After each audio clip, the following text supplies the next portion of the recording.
Today it's about 40 degrees and we're gonna go treat the bees with oxalic acid. We're gonna talk all about it. Stick with us. Here we go.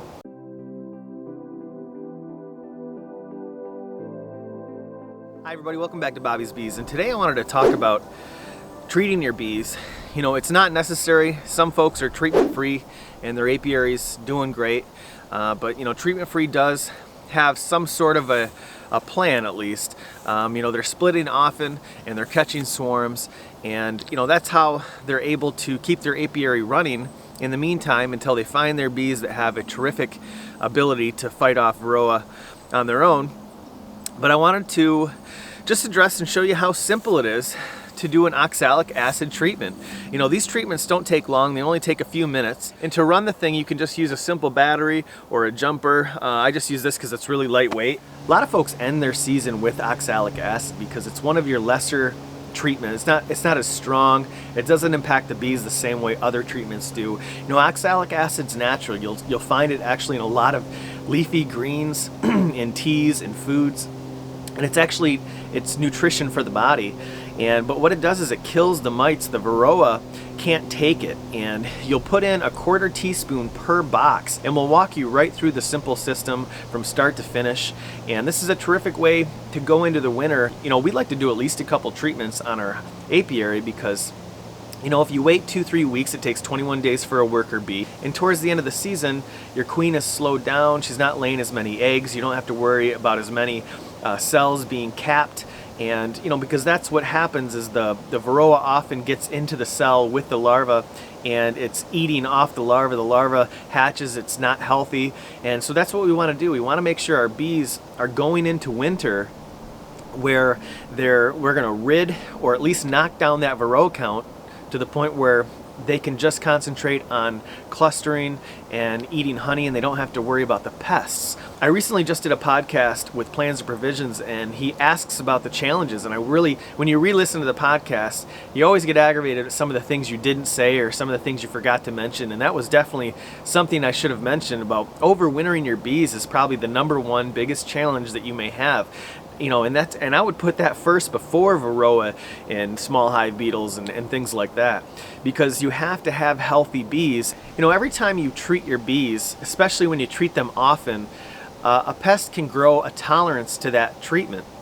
So you want to be careful you don't over-treat. And you know, when you do treat your bees, the bees themselves take an impact, take a toll on the bees. So be sure to do your mite counts, and if you want to know how to do that, just Google checking the mite load in a hive.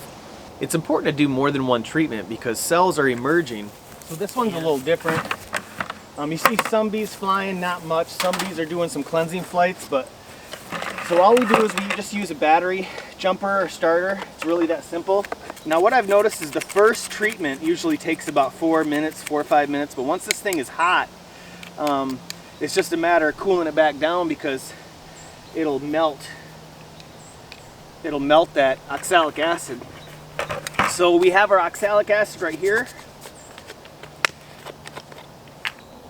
So we have our oxalic acid. All we do is we just take our 1/4 teaspoon and we do 1 per box, okay? So we're gonna put 2 of these in.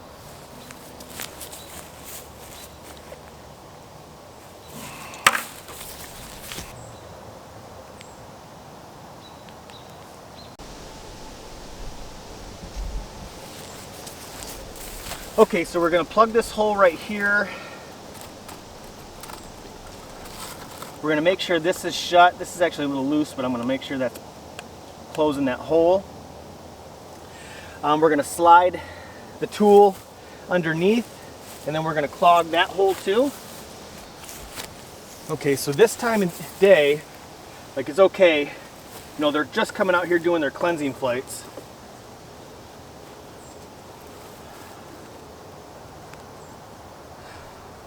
It's really cold, so they're lethargic. They're not used to. And then all we do is we just turn it on. And that's running now. We got to remember there's a hole in the back of this too, so I'm going to go plug it. Set timer for 3 minutes. There's already a 3-minute timer. Replace it? Yes. 3 minutes, starting now. Thank you, computer.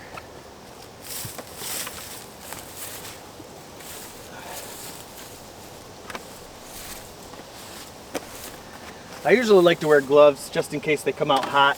Usually the bees are attacking the tool because what it's doing is it's heating up, it's melting the oxalic acid, and that's why, you know, every box needs a 1/4 teaspoon. So we put in a 1/2 teaspoon for this one. And this is just a vent box to make sure all the moisture is out of it.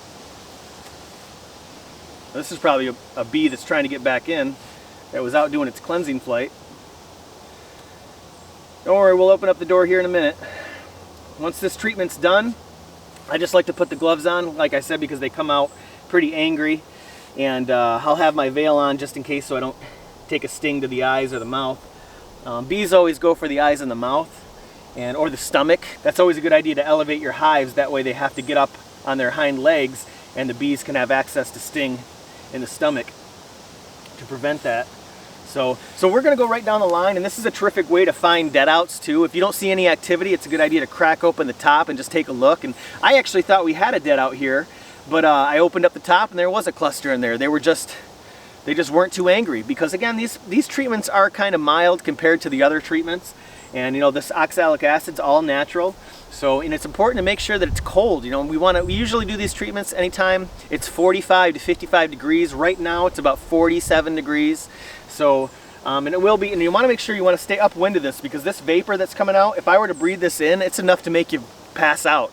So you always want to stay upwind of it, don't breathe it in, or you can use a respirator system. I'm actually going to back away just in case.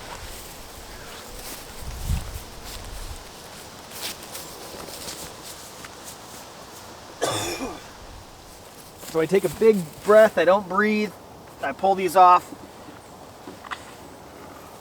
You can see it's all melted.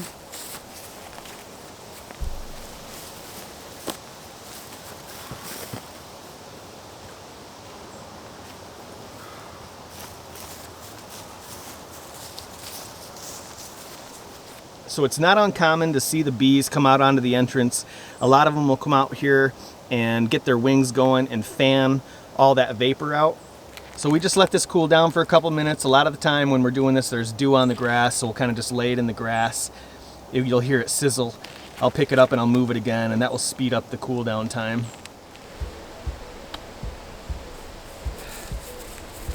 So treating your bees is just one piece of the puzzle, you guys. You know, bees will never stop throwing challenges at you, and really this is kind of just the end chapter of the season. You know, throughout the season, you really have to kind of stay open and roll with the punches and make sure that your queens are healthy and your bees are doing good and they have a lot of food going into the winter, but also over the winter time, they're going to be fighting these mites if you don't help them out. And the tool and oxalic acid you can get for under $100, and that tool is going to last you years. So if you've never treated your bees in September or October, consider it. Your bees will be happier for it, and hopefully they overwinter. Hope you guys enjoyed this. Thanks for watching, and we'll see you on the next video.